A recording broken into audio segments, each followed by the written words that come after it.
It's indeed a pleasure to introduce to you our speaker of the evening. In sharing some of our experiences in the past, I found that I shared some of the same area on the face of our globe. In 1944, I went to New Guinea on an entirely different mission with the United States Army, and we established a base camp on a lake called Lake Sentani, not too far from Hollandia. The most beautiful port in all the world that I've ever seen is Hollandia. And she said it's still sparkling clear water there. And they followed up and established their camp at Lake Sentani. She has a world of experience to tell you, I am sure. She's a very marvelous person to know. It's a great pleasure to introduce to you Darlene Rose.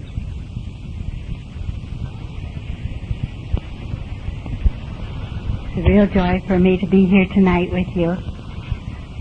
I was a little girl, just 10 years of age, at a missionary conference back in Boone, Iowa. That night, it was a speaker from Africa. And as he bared his heart, such a love for those people, the meeting closed and they gave an invitation. The invitation was not directed to little children. The invitation was directed to the high schoolers, those of college age, young married people. If they would give their lives and go wherever God asked them to go. And there was no one who noticed a little girl sitting there, the second row from the back. And I felt a hand on my shoulder, and I turned around, and there was no one there. And I knew it was my Lord. That night, God spoke to me, and He said, "Would you go anywhere for me, no matter what it cost?" That to me was the most precious moment. I was so thrilled to think that God would even notice me, and to think that He would dare to ask me or trust me to be a missionary. That was many years ago, and after 42 years on the mission field, I could answer Him exactly what I said that night. I walked down to the altar. Nobody came to deal with me. But that was all right. My business was with God. And I said, "Lord, I'd go anywhere for you, no matter what it costs." And after these years of understanding something of the cost of being a missionary, I could still look up in that beautiful face and I could still say to Him, "Lord Jesus, I'd still go anywhere for you." The compensations are so tremendous. Why anyone would ever be afraid to answer the call to be a missionary, I don't understand. Sometimes God allows very difficult times to come into our lives, but those are just God's way of saying, "I love you," because whom He loves, He chastens, only to bring you closer to Him. And so tonight I'd like to share just 4 years out of those 42.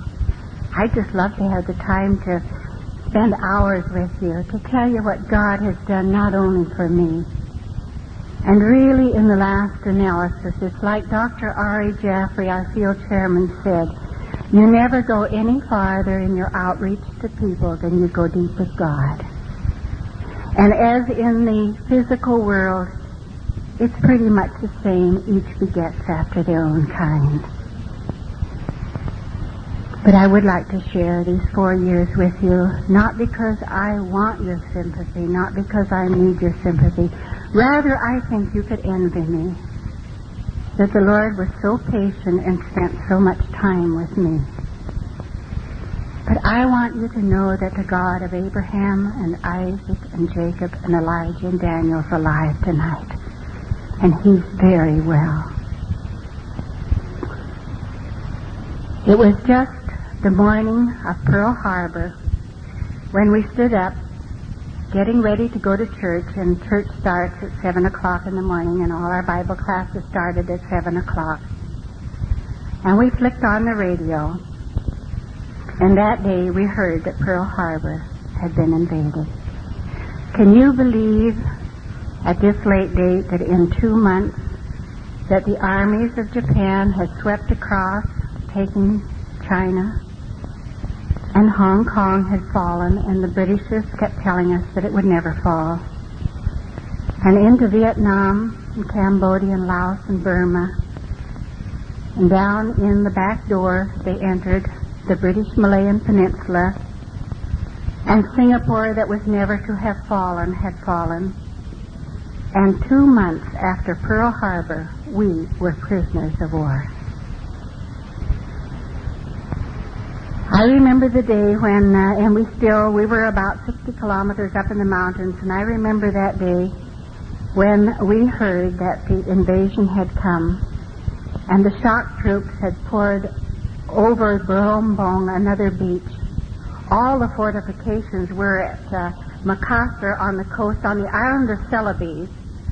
I had been in New Guinea, but we had to leave when the war came, and we had to go back down the same trail over which we had walked into the interior, and I was the first woman from the outside world in the interior of New Guinea. And we had to go back to our headquarters on the island of Makassar. And from there, in order to get away from the shock troops, we went up into the mountains about 60 kilometers. It was about 2 weeks later before they finally came up into the mountains. The men were very badly beaten by the Japanese officers. And then we were told that we were prisoners of the Imperial Japanese Army, that we were not to leave the property, we were not to have any contact with anyone outside, especially not the natives. Anyone seen off the property would be shot on sight. We had no way of getting any food other than what we had stored there, and that was a little kerosene, a bit of sugar, some rice, and that was the extent of what we had on hand. After they came the first time, the Japanese came back again, and this time they had trucks, and they said they were going to take the men somewhere else to intern them. I have a bit of Irish in me. It was Friday the 13th of March, but I'm not at all superstitious. I know that Romans 8:28 means exactly what it says, that all things, and that's not the way we like to read it. We like to think that the good things of life, but that's not what it says. It says all things work together for good to them that love the Lord. That day, Friday the 13th of March, they said, we're taking the men somewhere else to intern them. The officer told me to go in the house and get some things for my husband. And he said, no suitcase. So I dashed in the house, I grabbed a pillowcase, and I put clothes in it, his Bible, a notebook, and his pen. And I ran out, hoping to have a chance to speak to him, but he was already up on the back of the truck. And I ran over to the truck because they had started the motors, and I handed up that little pillowcase to him, and I looked at him. We'd been married 6 years, but we'd lived less than 3 years together because we were separated in the work. And I handed it up to him, and he just leaned down over the tailgate of the truck, and he said, remember one thing, dear. God said he would never, never leave us nor forsake us. And then the truck pulled away, and I never saw him again. You know, there were many times when I thought during those years that God had left me, that God had forsaken me. But the moment that I took my eyes off of the circumstances that surrounded me and I looked up, there he stood on the parapet of heaven. Never for a moment was I out of his sight. We had to dig roots. We found seeds on bushes that we could eat. We found other things that we could, weeds that we could eat. And there were those of our believers that came up over the mountains to the back of us and risked their lives to bring food to us. Dr. Ari Jaffrey was not taken with them, and there we were, 7 women and 1 old gentleman. And the only reason they didn't take him was that they thought that he was so sick that he would never survive even a few weeks. And God left him there with us. Among other things to contend with, we had rats. I said someday if I ever get time enough, I'm going to write a book on the rat and I. There have always been rats somewhere in my missionary life. We had rats in the Bowling Valley that weighed 30 pounds, and that's a rat, believe me. But we had rats, and any missionary who's been on the field knows about rats. You were speaking about being there at Sentani. We lived in that old army mess, and finally my husband put a wire around our bed, screening around our bed, because even in the afternoon when I put our baby down to sleep, there came those rats, and they hung on that screen, just looking in at us. I've had rats in bed with me, and I won't go into all of that, but we had to protect ourselves against these rats that would get into the house. And of course your houses are just a single wall where the rats could come through most any place. When it gets damp and the wood swells, there are lots of openings for the rats to come in. And during the rainy season, they invited all the country cousins to join them.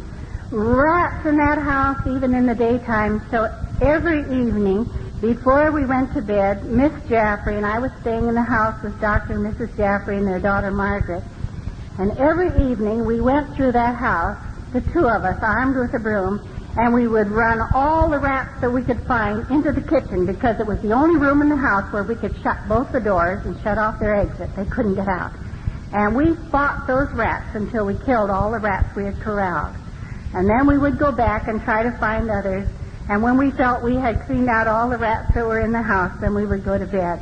And I've wakened in the night, and I can still see those rats running up the wall and then jumping on you. And you'd fight them off and then beat them with the broom until we'd kill them. We were living in the midst of the Bugis people, the bandits, pirates of the islands as they were known. And they had killed 4 Dutch people, stabbed them to death just down over the mountainside from us. The Japanese apprehended one of the men. He was just completely covered with blood from where he had been fighting the Dutch person that he had killed. And they were very bold people. They looted and plundered other ships. They were feared by the other peoples of the islands. They always wore a black sarong, so you knew a Bugis person. And we were living in the midst of these Bugis people. One night, I was very conscious of noise all through that house. And I finally came, sometimes when you're just half awake and you're conscious of something going on around you and yet you're not fully with it. I finally came fully awake about midnight, and I sat up in bed and shook Margaret, and I said, Margaret, there's just rats all over this house. Let's get up and light the lamps and go out and have another go at them and see if we can get some more of them, because they would even eat the leather of your shoes if you didn't have them in a closet or somewhere out of sight. Your clothes were eaten. And so I went to the door, and when I pulled open the door of the bedroom, it opened into a hall that ran the length of the house, into a living room, dining room affair at that end, into a bathroom, and over the porch on the other end. And when I came to the door and opened it and pulled it open, someone just swished past me in the dim light of a tiny little night light that we had there for Dr. Jaffrey, who often needed to get up in the night. And I thought it was Dr. Jaffrey, and I thought, what a strange way for him to be acting in the middle of the night. What's he rushing off down the hall for? So when I came out and I could see who it was one of these Bugis people standing there. So he grabbed his sarong, threw it up over his shoulder, and pulled out his machete, the long knife.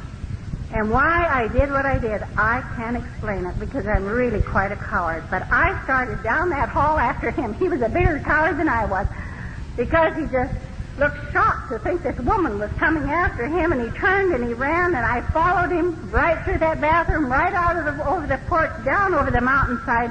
And when suddenly he was joined by several others coming out of the jungle, I stopped dead, and I thought, oh, Lord, what a foolish thing for me to do. And immediately the Lord answered me. He said, my child, the angel of the Lord encampeth round about them that fear him and delivereth.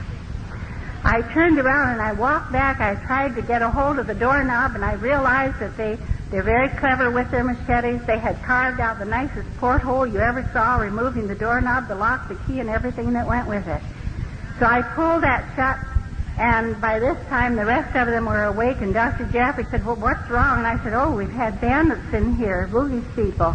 They had even taken panes out of the windows and laid them down. They'd been hours in the house, just looted the place, gone through the books, evidently looking for money. I went up to the storehouse and I got some boards and I nailed the whole door shut. And I covered up that hole, but there were other doors in the house they could have come through. They came back night after night. And we could hear them coming, we could hear them outside, and yet they never came or tried to open any of those doors. It was after the war was over and I finally went back to Indonesia and then back to New Guinea that I was there, and I had often through those years wondered if Nomo, a Buddhist boy who came down and used to work in the gardens when they were cleaning around the place when they were building the Jaffrey's house, if he had been with them, because it was someone who knew the layout of that house.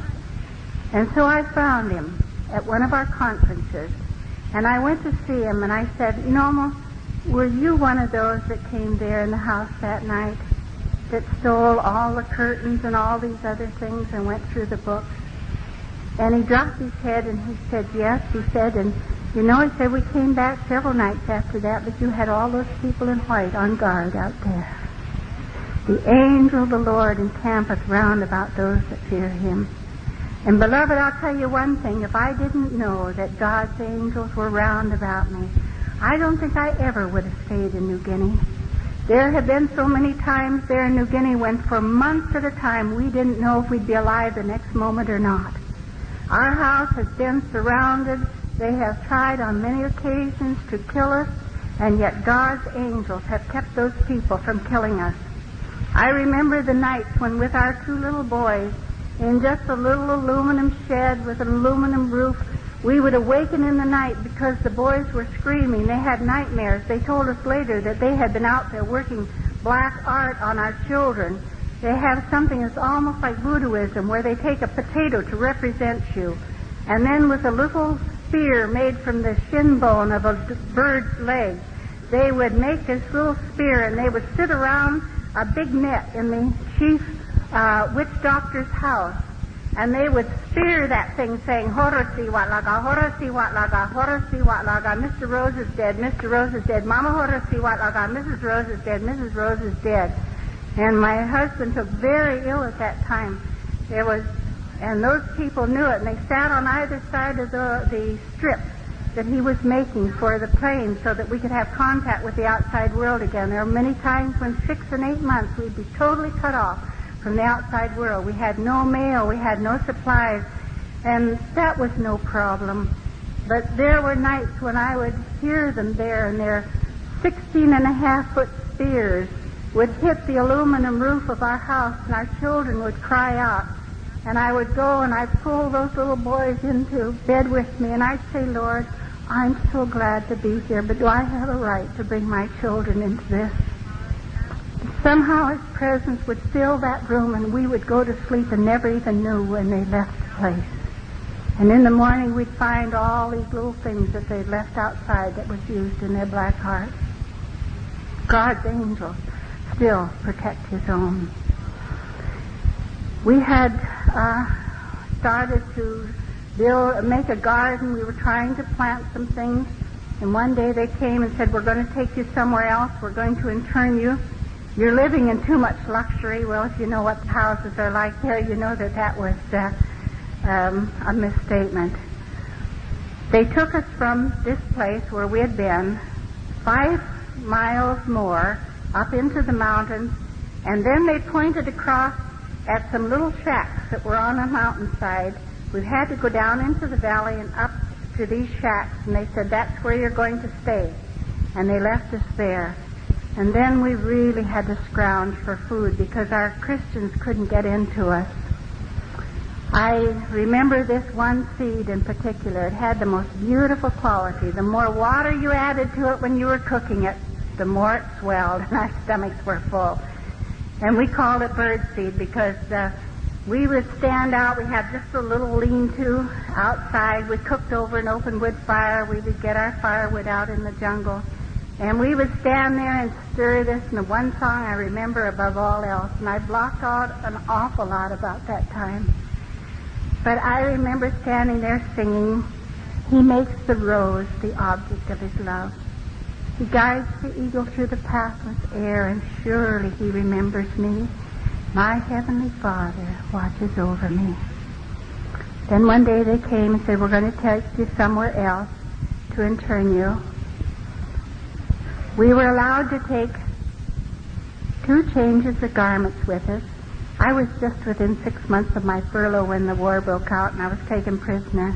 And I knew my clothes wouldn't last very long, so I said to the others, "I'm putting on all the clothes that I can get on." And we came out of the mountains and were taken down to the coast. And if you know anything about the tropics, you know how humid it is and how very, very hot it is. I could hardly stand it until I found a place where I could get all these other clothes off. I didn't look like a prisoner of war. I looked like a well-fed human being with all those clothes on. They took us to what I recognized because I had lived in Makassar quite some time before I was allowed to go into New Guinea. So many men died on the trail going up into New Guinea that they said I couldn't go with my husband. He lost over 60 pounds in just 18 days on that first trail. He was the first missionary that ever went into the heart of New Guinea. And I remember that day when I went through the gates in the truck, and they drove just as fast as they could down that winding mountain trail, and it was a stake bed on the truck. So we had to join our hands, those of us who were young and strong, to try to keep the older people from falling off the back of that truck while we went around these curves. And then I saw that they were pulling up in front of what had formerly been the native tuberculosis sanitarium. They had put in a lot of bamboo sheds.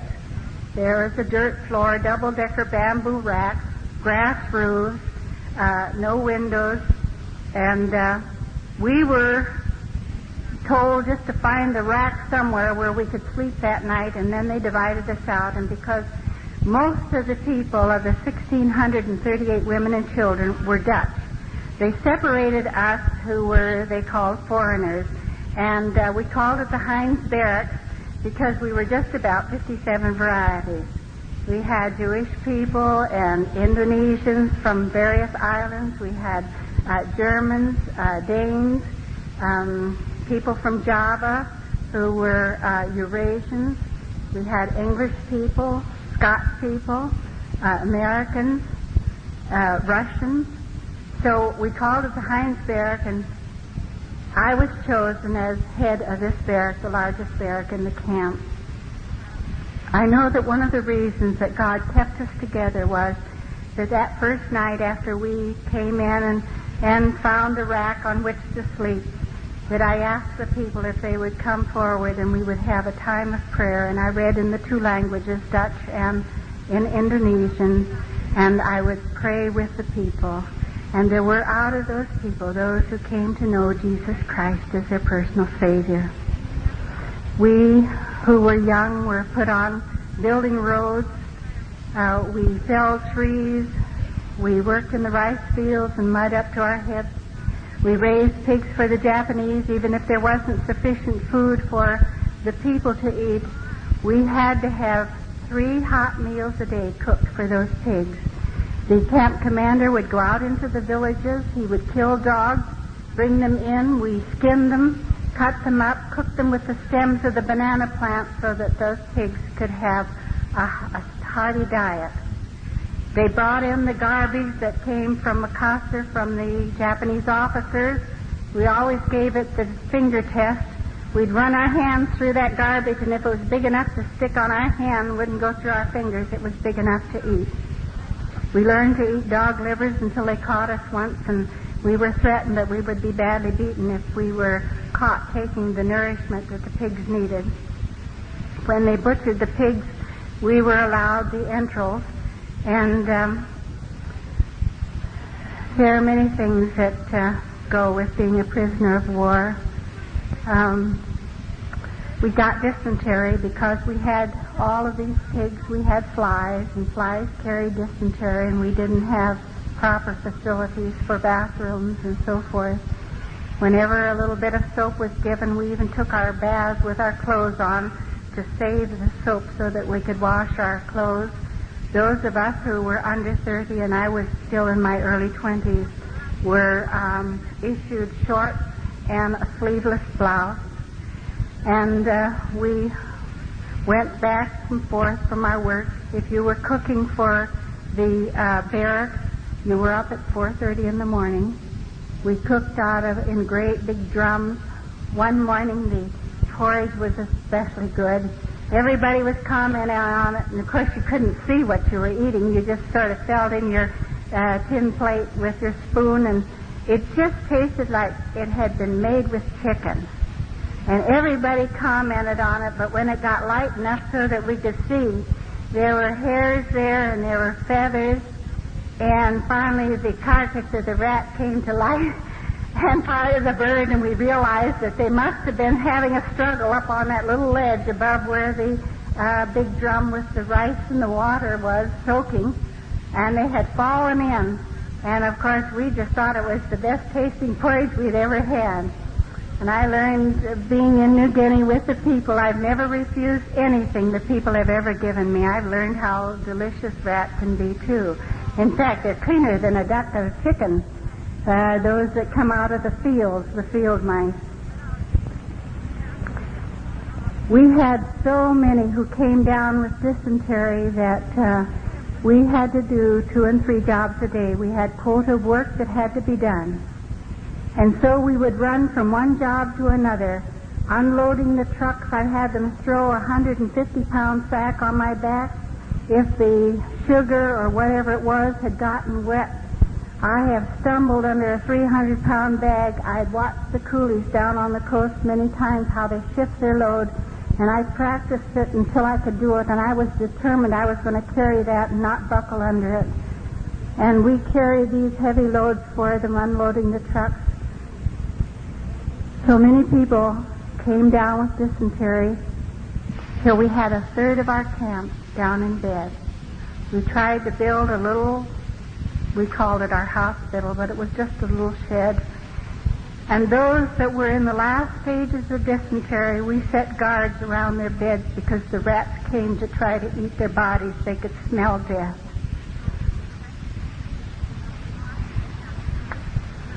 I had not had any word from my husband except for 2 letters that were delivered up in the mountains. And all the time I had been there, I never had a word from him, didn't know where he was. And yet God kept me in perfect peace. This one morning, Mrs. Joustra, who was the Dutch lady who was head of our camp under the Japanese camp commander, came over to the barracks and she said, Frau Deibler, I would like to speak to you for a moment. So we walked out and we talked about the work and how those of us who were young, and I had a number of strong young women in my camp, and I said those of us who are young can help to fill up the gap left by those that are down with dysentery. And we talked about the work problem, and finally she stopped and she looked at me and she said, but Mrs. Deibler, I didn't come to talk to you about the work. I came to tell you that your husband up in the camp in Pari Pari, which was about 100 kilometers to the north of us, has been very ill. And then I saw the tears in her eyes, and when I saw them, I grabbed her shoulders. I said, oh, Mrs. Joustra, you don't mean he's gone? And she said, yes, he died up in the camp in Pari Pari 3 months ago. It was one of those moments when I thought the Lord had forsaken me. I just turned and I walked away from her, and I turned to the only one I know to turn to, and I said, but God. And immediately he answered me. He said, my child, did I not tell you that when thou passest through the waters, I would be with you, and through the rivers they'd not overflow you? If you walk through the fire, I'll be with you. It'll not kindle upon you. I said, all right, Lord.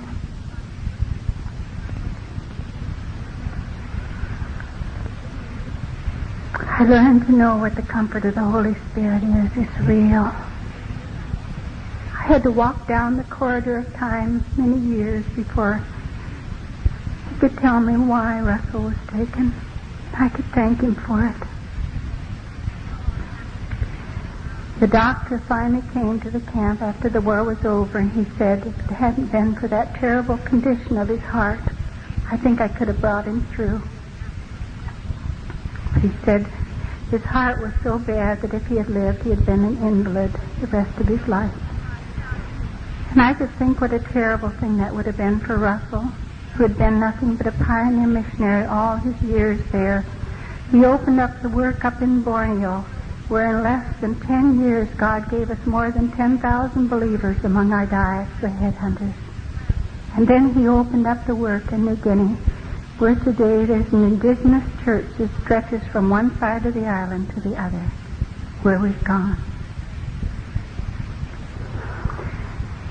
We had the Kempe Thai officers come into our camp. Now, most of you don't know what Kempe Thai is, but it was a form of the German Gestapo.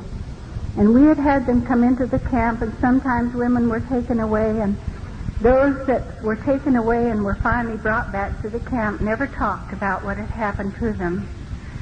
Some of them never returned to the camp. We were just 3 Americans, and all 3 of us were missionaries.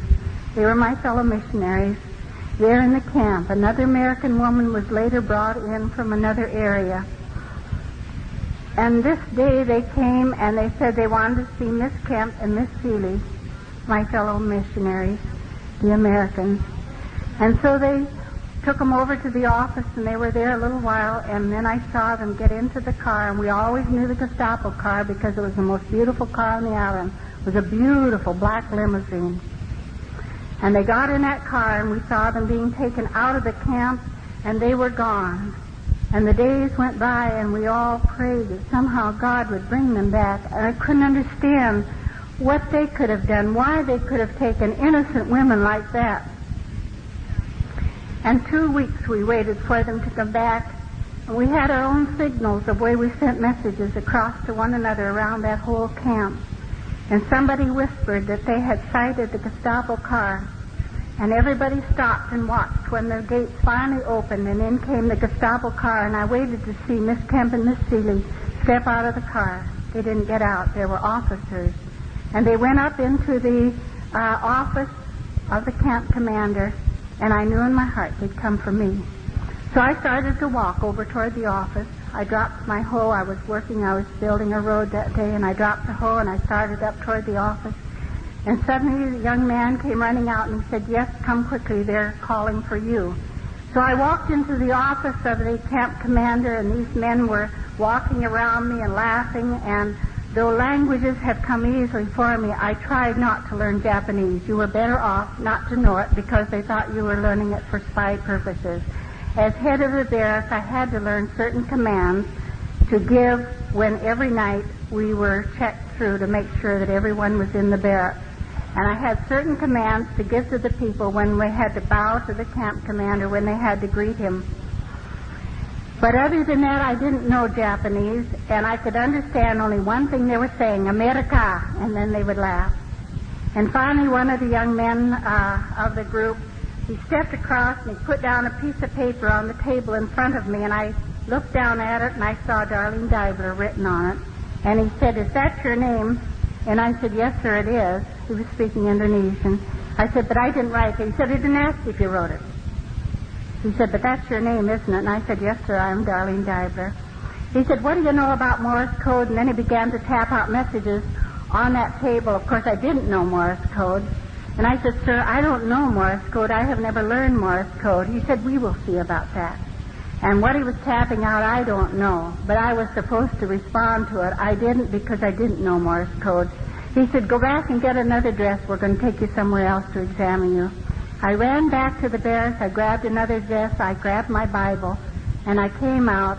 And then I ran over to the car. They put me in. 2 soldiers with their bayonets fixed on their guns jumped in beside me, and the officers in the front of the car. We started out of the camp, went down to the city of Makassar. And when I saw that they were pulling up into this circular drive, I recognized the building. It was our old Native Insane Asylum. They had made a secret service police, secret police prison out of it. And I looked at that, and the moment I stepped out of the car, I saw Miss Kemp, and she was hanging on the bars of the window of the first row of cells. And in 2 weeks, that woman who had weighed about 170 pounds was just skin and bone. I could see her arms here. They were all black and blue. When we finally got her back and put her in the camp hospital, she was black and blue from her shoulders to her wrists, from her waist to her knees, where they had beaten her, trying to get her to write a confession saying that I had been doing spy work so they wouldn't have to try me. And when I saw her, I just cried out, "Oh, Lord, why do I have to go through this? Wasn't it enough that you took Russell?" And immediately he answered me. He said, "My child, whom I love, I chasten." I said, "All right, Lord. You know, he's given me such beautiful gifts, but so often the wrappings of those gifts that have later proved the most beneficial, the sweetest of my life, were wrapped with dark wrappings, but on them was, 'To you, my child, with love.'" I said, "All right, Lord." And then I remembered the last thing Dr. Jaffrey ever said to me. He was Scotch and I was a Macintosh. And we had much in common. The last thing he ever said was, "Lassie, whatever you do, be a good soldier for Jesus Christ." And I could hear him saying that to me, and so I straightened my shoulders, and I said, "Lord, help me to be a good soldier for Jesus Christ. I don't want you ever to be ashamed of me." They took me in their office. The first thing he grabbed was my Bible. He said, "You can't have that." He said, "You sit in that cell and all you do is read that and not think of your evil deeds against the Imperial Japanese Army." And then the guard came and he put his bayonet on the gun and he shoved me around out of the door, and I went through that first cell block and across the courtyard and down into the next cell block, and I saw that they were opening a door in this cell block. And when I got up and stood in front of it, I saw that someone had written in chalk in the Indonesian language, "Orang ini musti mati," this person must die. And I knew I was in death row.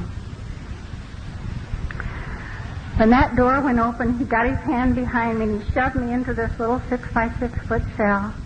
And I hit the other side, the other wall, and I turned around and I ran back toward the door. And I saw when he pulled it shut, I dropped to my knees. I was watching the end of that key, and I thought, when that key turns a complete revolution, I'm locked in death row. And I sat there on the floor, and suddenly I realized I was singing. Do you know what I was singing? A song I memorized as a little girl in Sunday school back in Boone, Iowa. And it was the second verse. I don't even remember memorizing it. But there I was singing it. "Fear not, little flock, whatever your lot. He enters all rooms, the doors being shut. He never forsakes, he never's gone. So count on his presence from darkness till dawn." For they locked me in death row, but they could not lock my Lord out. He was there with me sometimes. The glory of his presence filled that cell, and so I opened my eyes. I thought I must be in glory. I could hear the other missionary. 2 weeks, she was just a raving maniac.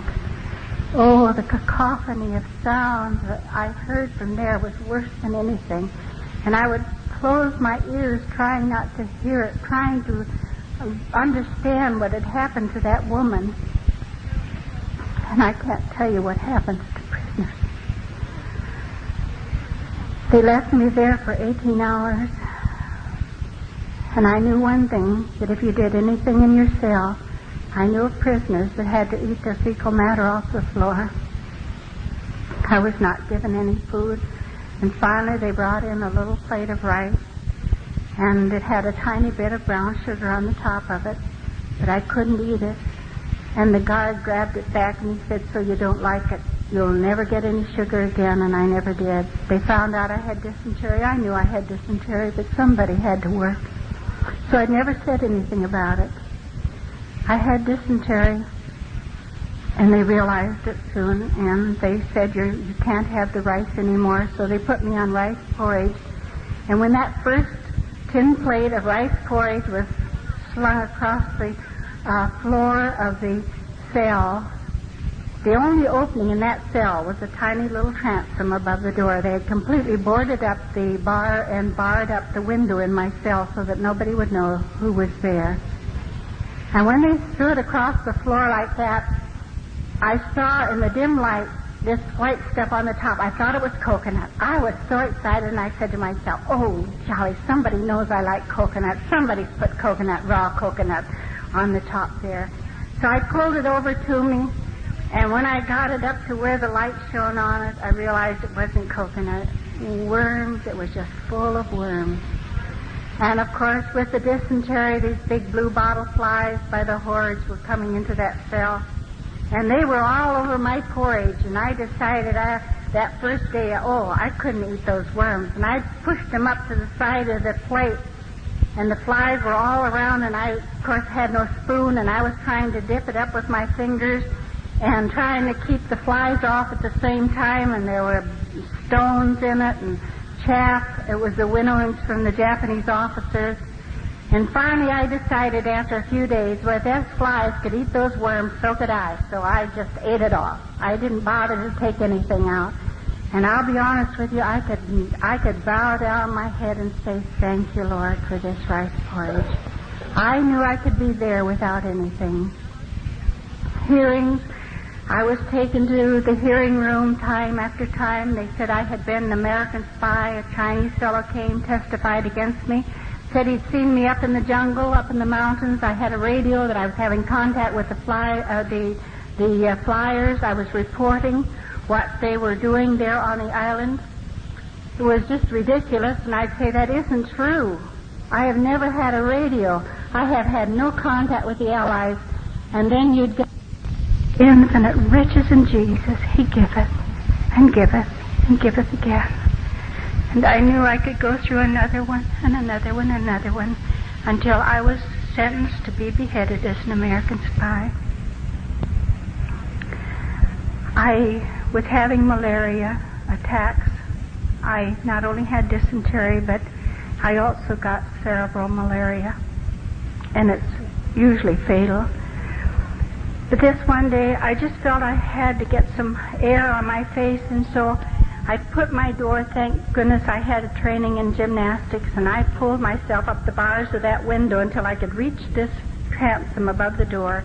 And then I balanced on the doorknob and the windowsill, and I was hanging on to this transom above the door. There was an overhang of the roof, and I was looking out, and usually in the afternoons, those that were there just for minor misdemeanors were allowed to wander about that courtyard and get exercise. And one woman out of that group just fascinated me, because every time the guard would stamp his feet and start off in that direction, she'd move very hastily toward the fence that was there, a fence that was covered with Honolulu creeper. But the minute she heard him click his heels and turn around, she stopped dead, and there she stood, like a statue.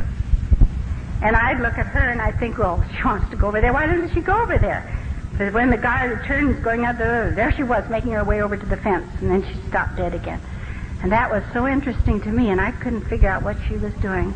But when she got over to that fence, and the guard went that way, a hand came through that Honolulu creeper, and it had a huge bunch of bananas on it. And she picked those bananas up and put it under her sarong, and she walked away, and nobody knew she had those bananas, but I did. Oh, I could smell them. I could remember the taste of them. Oh, and I got down off the door, and I got on my knees, and I said, Lord, I'm not asking you for a bunch of bananas like she's got. Could I have just one banana? Then I did what most of us do. I tried to figure out how the Lord could get a banana to me. We do that, don't we? When my impetus needed to reach up there and laid hold of God's omnipotence. But I'd say, Lord, there are the two Gestapo men and that were examining me, and neither one of those would ever give me a banana. And then there's the guard, and I wouldn't ask him, even though he wasn't very friendly anyway. and he wouldn't get me one. And there was this older Indonesian man that was put on night duty finally, and I said, Lord, I wouldn't dare ask him. If he were ever caught giving something to me, they'd kill him. And I said, Lord, there just is no way you could ever get a banana into the cell to me.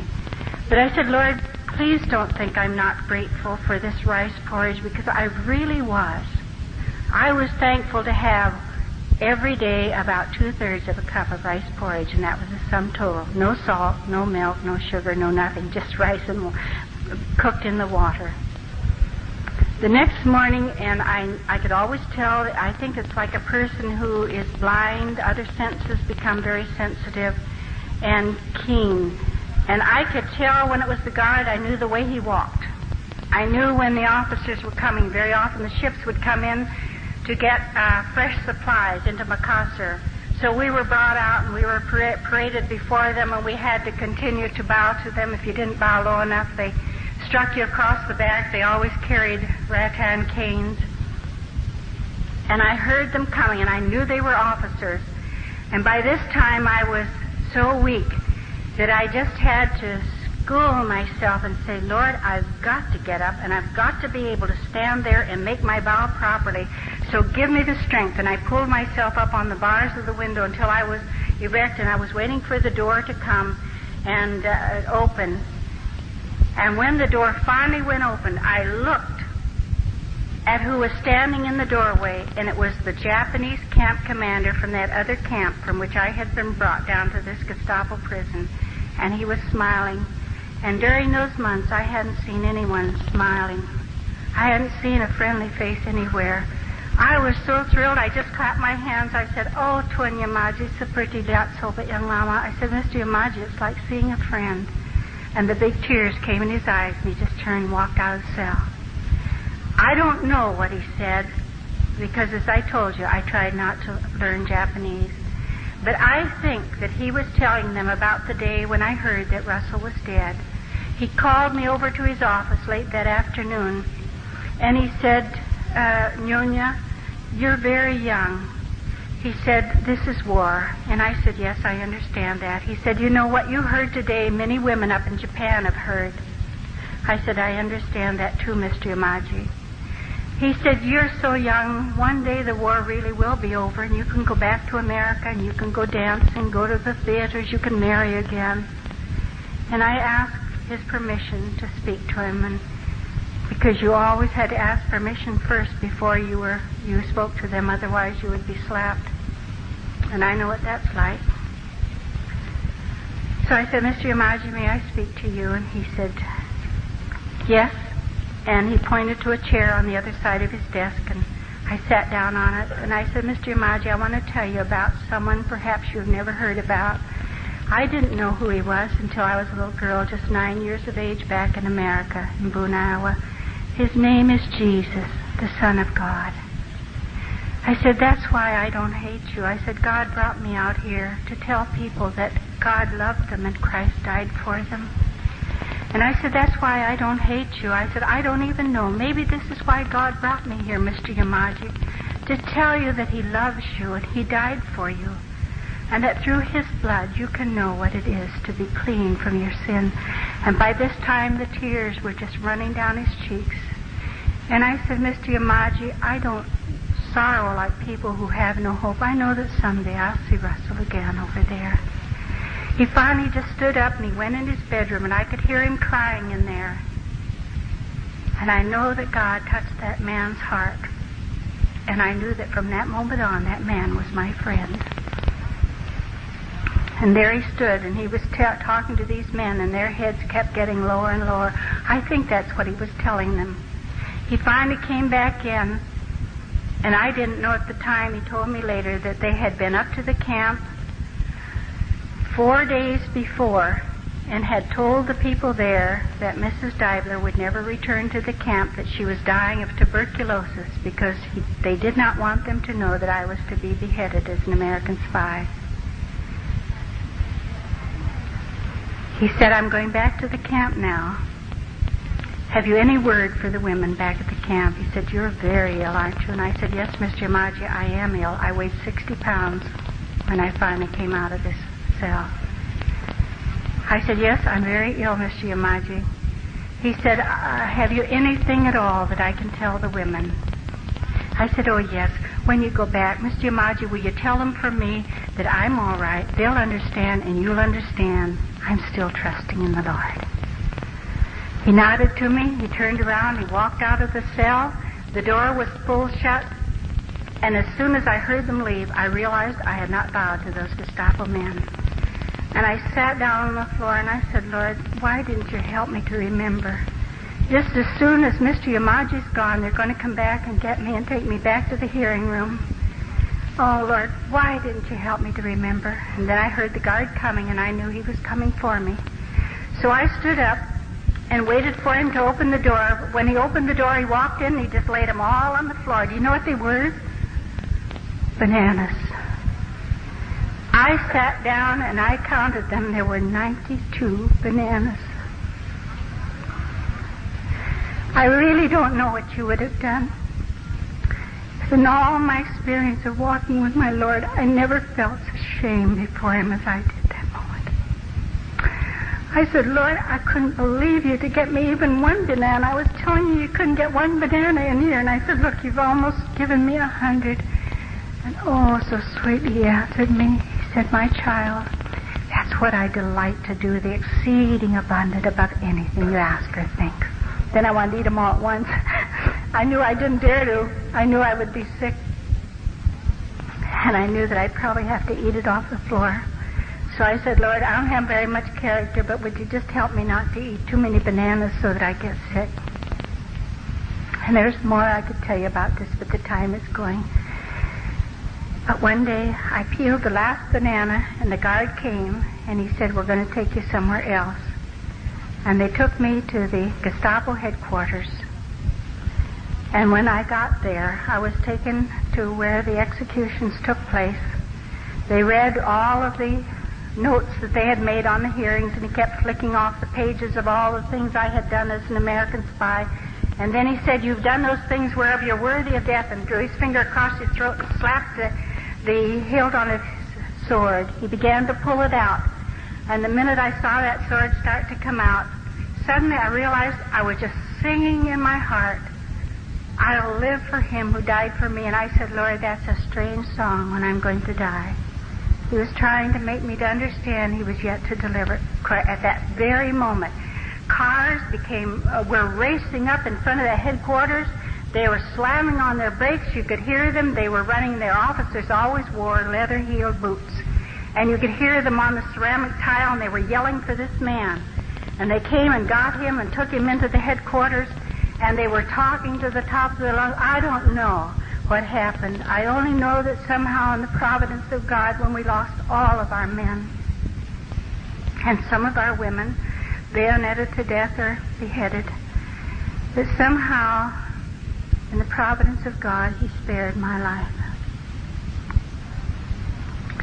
They came out, grabbed my arm, he took me out, he slammed me into the truck, and he put 2 bottles of wine in my lap. He said, those are for Mr. Yamaji. The officers jumped in behind me. Another guard with a bayonet on his gun jumped in beside me. And we started down that road going back to the camp like I was top secret material. I don't know what happened. Someday I will know. But I know that my Lord cared. When I got back to the camp, just as we were going through the gate, the head of the team that had been examining me grabbed my arm, and I had all I could do to keep from screaming because I thought he was going to break it. And he said, if you ever tell anybody anything that happened to you, he said, I'll get you the next time and you'll never come out. And I didn't dare share it with anybody, what had taken place down there. We immediately took Miss Kemp and Miss Seeley. They had picked them up. We took them up, put them in the hospital. But Miss Seeley was so bad, her mind was so completely gone, we had to take her to a little shed that we had, and she had to be locked in to keep her from running away. And Miss Kemp lost her memory. And when I saw these women of faith in such completely broken condition, and there I was, so young and so immature compared to these people, and I said, Lord, look at them. if they're so completely gone, what's going to happen to me? And fear came over me. And fear can be a very real thing. It was just like a black physical hood that settled down over me. I was afraid to go to sleep that night, lest my mind go while I was sleeping. And I fought against falling to sleep. And I got up at 4 o'clock and went out to help cook the porridge.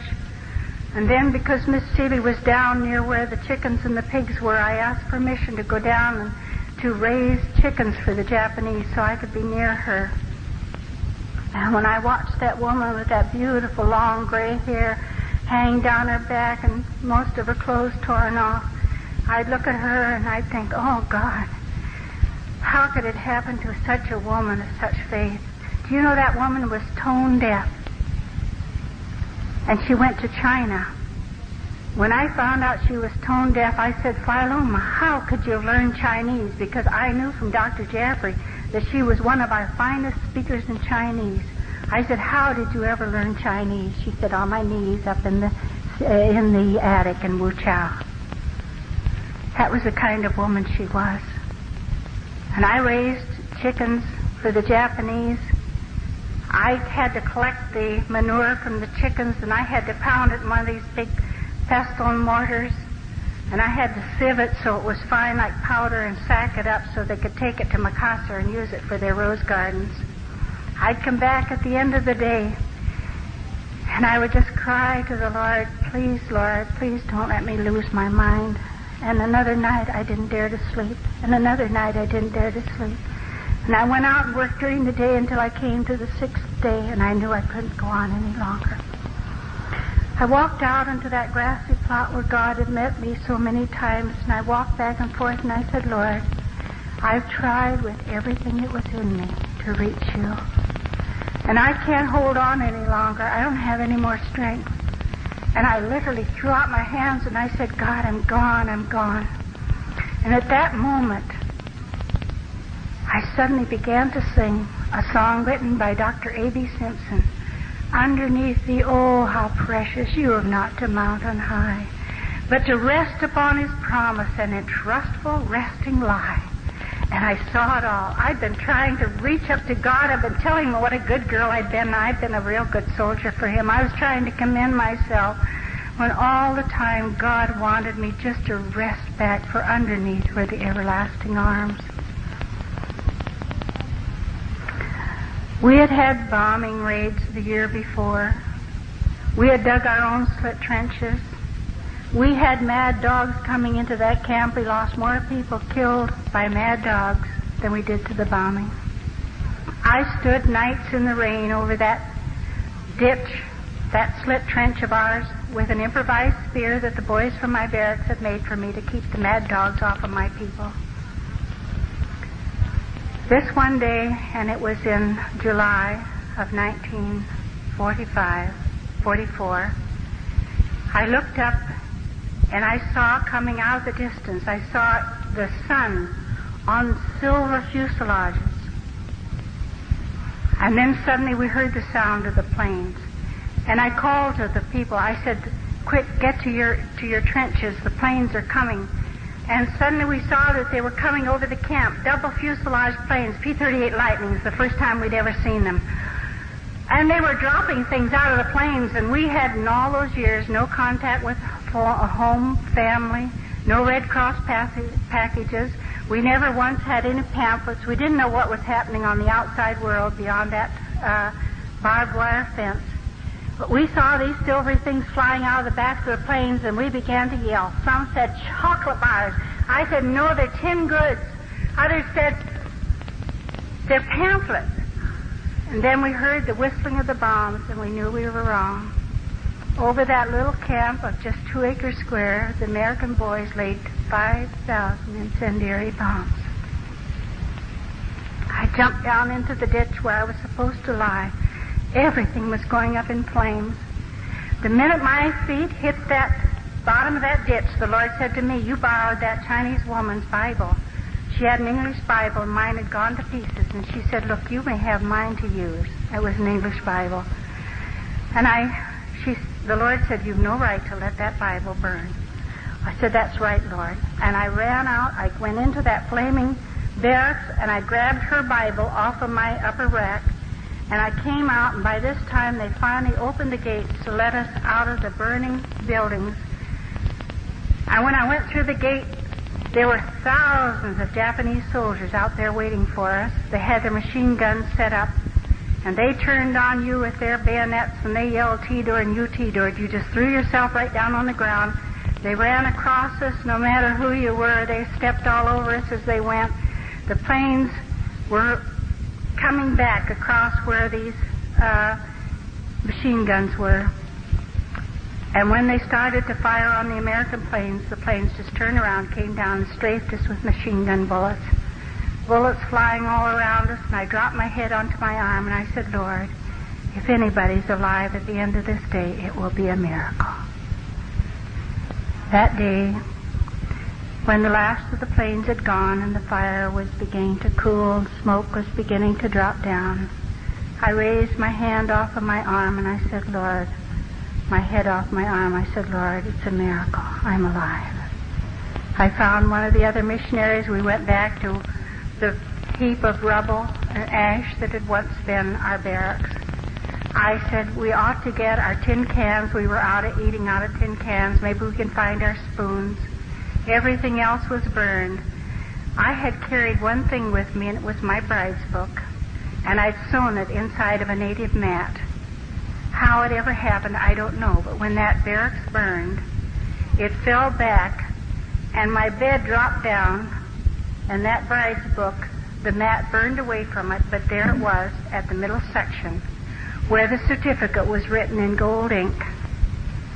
And the black page was charred, but that gold ink in the last light of the sun was just glowing on that black page. And I dropped on my knees and I said, Lord, that's all I've got left. Couldn't I have that? And the minute I touched it, it disintegrated. And I stood up and I said, Lord, I don't have anything else. And he said, but my child, that's what I want to do with you. I want to make you like pure gold, even if I have to take you through the fire 7 times. I said, all right, Lord. I saw the lady in the barracks, head of the barracks next to mine. She was crying, and I went over to her, and I said, please don't cry. She said, but my mattress burned. She had a little pad that, because she was an elderly woman, they allowed her to keep it. She said, my mattress burned, and I said, oh, yes, everything's gone, but we're alive. We have so much to thank God for. She said, but I didn't leave it in the barracks. I brought it out, and I threw it in the ditch right where you always lie. I walked over to the edge of that ditch, and I looked down, and there were the ashes from that mattress, and there was the casing from that shell, a direct hit. I stepped back away from that ditch, and I said, Lord, you weren't concerned about that little Chinese woman's Bible, were you? You wanted to get me out of that ditch.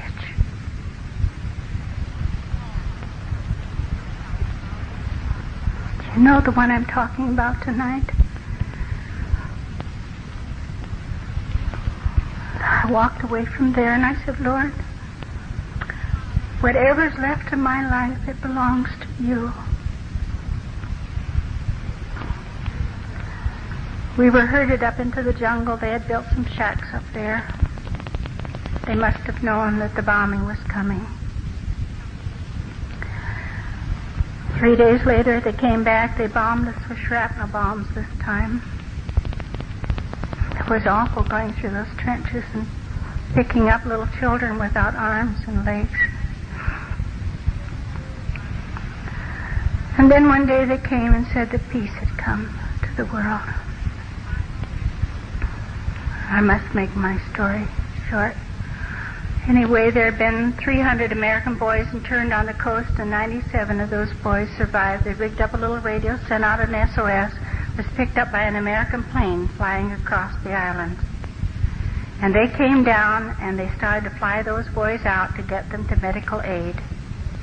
And when they learned that there was an American girl up there in the camp, because I was acting as interpreter for the Japanese, the Australians, and the Dutch, because I spoke Dutch and Indonesian. They told him that there was an American girl up there, That day, this one young man finally was sent up to find this girl. They said, we're not allowed to take any women and children out, but if you can find that girl, we'll take her out on the last plane load. When he finally found me, and of course all these years we'd never had shoes or anything, I was barefoot and I was in these faded old shorts, and we had a lot of head lice, and all our combs were burned. We finally found that we had about one comb for 9 people, and we had cut our hair off real short, and I was a mess. And he looked at me and he said, are you an American? I know I didn't look like a very smart American. I said, yes, I am. He said, where are your shoes? And I said, oh, I don't have any, but we haven't had any all this time, and that's fine. I'm all right. And he said, oh, my name is Tom Sawyer, and it was just on the tip of my tongue to say I'm Becky Thatcher. I didn't think he might appreciate that. So I said, well, I'm Darlene Deibler, and he said, I have word that we'll take you out on the last plane. We'll smuggle you out with us. He said, have you any needs here? And I said, oh, yes, we need food. We need food for the children. So the next day they did a free drop, brought food for us, and then the truck took me out. I went down to the coast, and I remember that day when I got in a little boat to go out to this Catalina, and I had such bitterness rise up in my heart, and I said, Lord, I'm going home, widowed at 26, not a thing in the world I could call my own. And I'll never, never come back to these islands again. And suddenly I heard the sound of running feet, and I turned around in the boat and I looked. And there were the Christians, and they'd gathered on the shore, and they started to wave and sing, God be with you till we meet again. All the tears washed the bitterness away. I said, that's right, Lord. You called me. I didn't come out here because I was Mr. Deibler's wife. I came because as a little girl you put your hand on me. And I turned around and I said, as soon as I can, I'll come home again. They took me over to Balikpapan and dropped me off in the Australian nurses' headquarters. They put us in the hospital immediately. Oh, you don't know what it's like to have a hot shower after all those years doing dipper bath type things when you could get the water. We stayed in there and they had soap, Camay, and warm water, and we soaked, and we showered, and we soaked, and we showered. And finally there was a knock on the door, and a wee voice said, if you girls want to have a shower later, you can, but we have dinner ready for you. I'll never forget what we had. It was cheese melted over toast. And to try to learn to use a knife and a fork again, that was something else. And then they took us into sick bay in the hospital, and we just had the clothes that I had borrowed to come home in. And we sat there. Miss Kemp had come with me. Miss Seeley, we couldn't get her on the plane. I told her Miss Kemp was there. She'd come with me. And we sat there, and here were these nurses and all those dainty nighties and everything. And Margaret whispered, do you think we can just crawl in bed with our clothes on? I said, well, let's just wait till they turn the light out, and then we'll sneak into bed. So we sat there, and evidently they suddenly realized why we weren't crawling in bed. And one of the girls said, don't you have any nighties? I said, oh, no, this is all right. We're used to sleeping in our clothes. And they said, well, you're not going to sleep in them tonight. So they went, their PX was closed, so they went over to this Australian group, those great tall men that were this one outfit that they had. They brought back pajamas from there. And I put those pants on, and I tied it up here around my neck, and I sewn them. And then I put my hand through the sleeve, and I rolled and rolled and rolled till I found that hand, and we finally got fixed, and then we crawled into bed. Oh, I didn't realize what a terrible thing a bed was with springs. So I'd just drop off to sleep, and that bed would, I'd turn, and that bed would give, and I'd grab the sides of it. And finally I knew that Margaret wasn't sleeping either, and I whispered to her, and I said, let's get out and get on the floor. She said, yes, but if we do, and they wake up and they catch us there. I said, you're right. So we had a horrible night's sleep, but finally morning came, And then they flew us up to Palawan Island. Oh, what an experience that was. There's a Navy installation there. And when we came up and they had told them that we were one of the last camps, they had thought all the camps had been evacuated. We were one of the last camps that had ever been found at the end of the war. And if I had not come with these American boys, the next year I would still have been in that camp. They made no provision to evacuate us. And when we came up the beach, they had the band. Everybody was in full dress uniform, and they started to play the Star-Spangled Banner and the Unfurled Old Glory. And that was too much. I looked up at that flag, and I thanked God for the boys. I thank God for those that had the courage to make the country free for women and children. And the beautiful food. And then they took us to Manila. They kept us there for a whole month before they felt we could even stand the trip on the boat going back to America. I went to the post office and I'd ask, and I'd send a cable to my parents and send a cable to the mission headquarters that I was coming home alone. And I would go day after day and I'd ask for mail, and there was no mail. And finally one day the young fellow there was in the post office. He just leaned over that desk and he said, "Boy, I don't know why somebody wouldn't write to you." I was so embarrassed I didn't go back again until the day I knew we were shipping out. I went back and there was still no mail from my family. Got on the ship, 23 days. We were coming in under the Golden Gate, and finally it came out over the loudspeaker where the whole harbor is full, so we're going to have to pull you out and take you on up to Seattle, Washington. We arrived here the 27th of November. It was Navy Day. And we were sleeping, so many POWs, we were sleeping 3 deep in hammocks out on the deck. And I was so glad. They said, "Oh, they're celebrating. It's Navy Day, so they won't process you until tomorrow morning." The only thing they did was delouse us. And the next morning I saw these who had become my friends leaving the ship. And I didn't know where I was going. And it suddenly hit me. Mother and Dad are gone. That's why you haven't heard from them. And I went back and I crawled in under those hammocks. And I said, "Lord, you took Russell. Did you have to take Mother and Daddy too?" And he spoke to me just like that. He said, "You can still trust me." I said, "All right, Lord, but I've got to find a Red Cross woman. I don't have any money. I have no passport, nothing. Everything's been burned in the bombings. How am I going to get back to Iowa and trace anybody from the family that's still alive?" And I came around the corner of the deck, and there was a Red Cross woman, and I latched onto her. I said, "Now, you wait a minute. You've got to help me." I said, "I'm a POW, and I said, it's over 4 years since I've heard from my family. I don't know where they are. But I said, I need money to get back to Iowa." She said, "What's your name?" I said, "Darlene Deibler."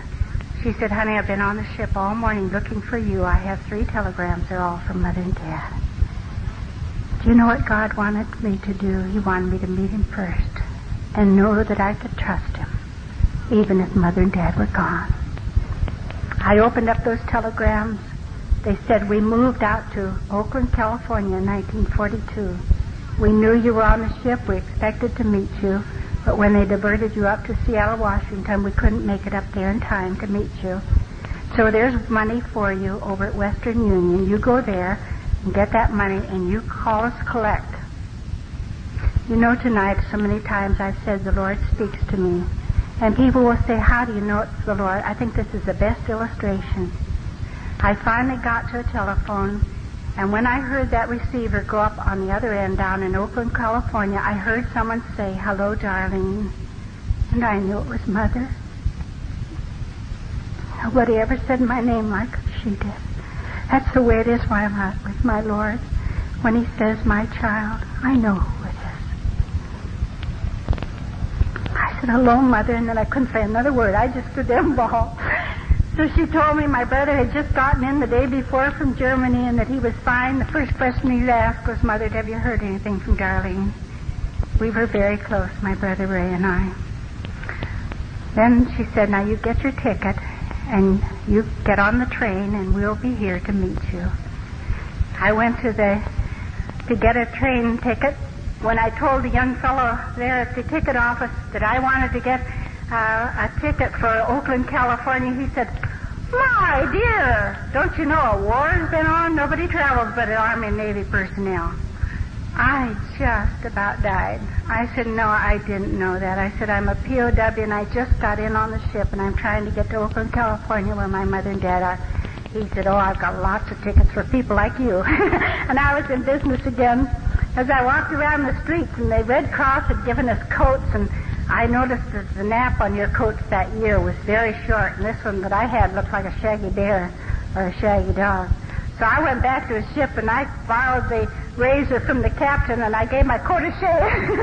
Was very smart after that. And then I decided I better have a suitcase, and so I got on that train, and I got down there to Oakland, California, and oh, there were so many people I didn't know who'd come down to welcome me home. I was just looking for two faces, those of Mother and Daddy. And when I put my arms around them, I said, oh, Daddy, Mother, there were so many times, and I thought I'd never see you again.